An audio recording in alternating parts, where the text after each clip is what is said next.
If you're a beekeeper, you definitely know this feeling. You've mixed up the perfect sugar syrup, you've set it out for your bees, and they just ignore it. They act like it's not even there. It's super frustrating, and it makes you wonder, is it something I did? Is it the syrup? Or is something way more complicated going on inside that hive? Well, today we're going to put on our detective hats and get to the bottom of this mystery together. So this is the big question, isn't it? A full feeder, completely untouched. Now, it's easy to look at this and just see a problem.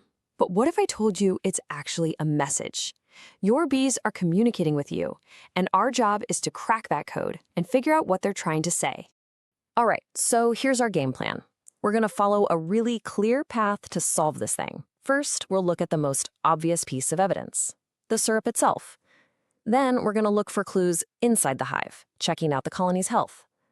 After that, we'll consider what's going on outside the hive. And finally, we'll pull together a whole solution kit to put what we've learned into action. Okay, so every good investigation has to start with the most obvious suspect, right? And in this case, that is the sugar syrup. Before we jump to any wild conclusions, let's just make sure the food we're offering is actually something they want to eat. So when we put the syrup under the microscope, there are basically four main things we're looking for. 1, has it gone bad and started to ferment? 2, is the recipe right? The sugar to water ratio. 3, did we accidentally add something in there that's actually repelling them? Or 4, maybe it's just a simple issue of quantity. Bees have surprisingly high standards. They can be pretty picky eaters, and they will absolutely refuse to touch fermented syrup. So just use your senses. If you look at it and it's cloudy, or you give it a sniff and it smells even a little bit sour, kind of like vinegar or alcohol, then you found your culprit. It's spoiled. Time to dump it out and make a fresh batch. Now, here's a great little pro tip to stop this from happening, especially when the weather's warm.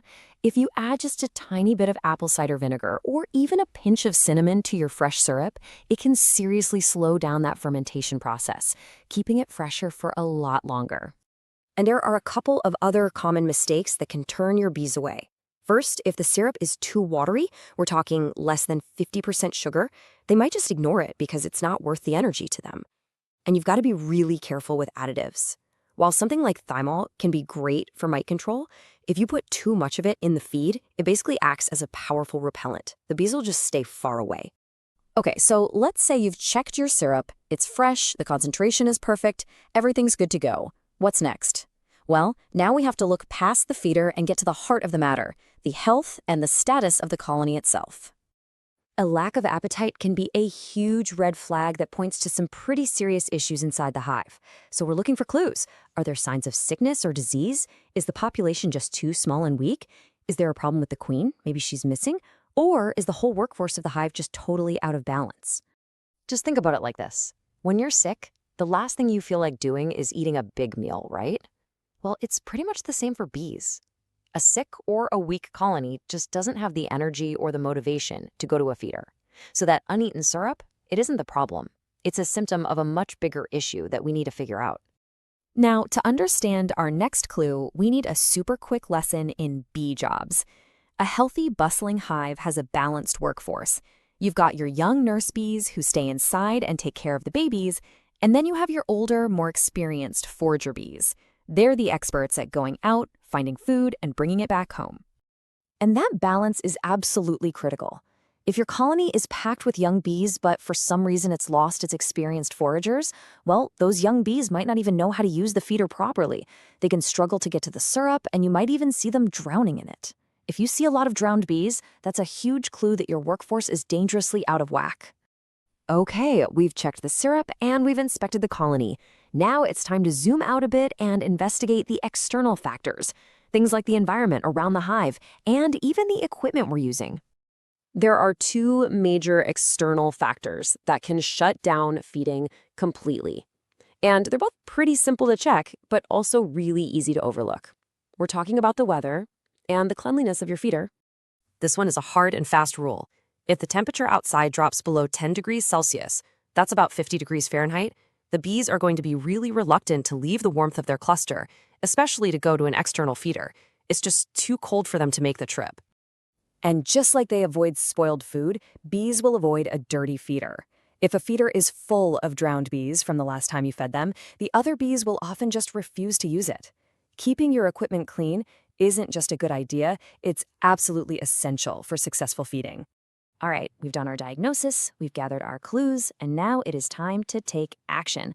So let's open up our Beekeeper's Solution Kit and look at the practical steps we can actually take to get our bees feeding again. This table gives us a really clear action plan. If the syrup's gone bad, we replace it. Simple. For a weak or sick colony, we switch to a solid food like candy ekin, and of course, treat the root cause of the illness. If the queen is the issue, we've got to confirm her status. In cold weather, we bring the food inside the hive. And for drowning bees, adding some simple floats like little pieces of wood is an easy fix. Now here is a fantastic technique for a weak colony that just won't go to a feeder. You basically take the food directly to them. You carefully pull out an empty drawn comb, you gently pour some syrup right into the cells, and then you put that frame right back in right next to the bee cluster. This makes it incredibly easy for them to get the food without using up a lot of energy.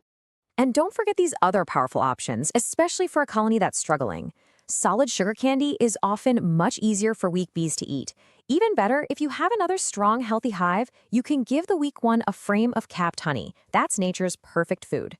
And of course, prevention is always the best medicine, so always double check your syrup concentration. This quote really just says it all, doesn't it? Don't just rush in and try to fix things. Take a moment, observe, diagnose the problem. If you follow the steps we've talked about, check the syrup, then the colony, then the environment, you'll find the right cause, which means you'll find the right solution. And this right here is probably the most important thing to take away from all of this. Your bees are not being stubborn. Their refusal to eat isn't some act of defiance. It's communication. It's a vital signal about their health, their environment, and what they need from you.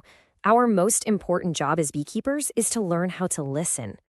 So, the next time you see that full feeder, don't just feel frustrated. Stop and ask yourself this question. Look at the syrup, inspect the colony, check the weather, and become the hive detective that your bees really need you to be. Thanks for watching.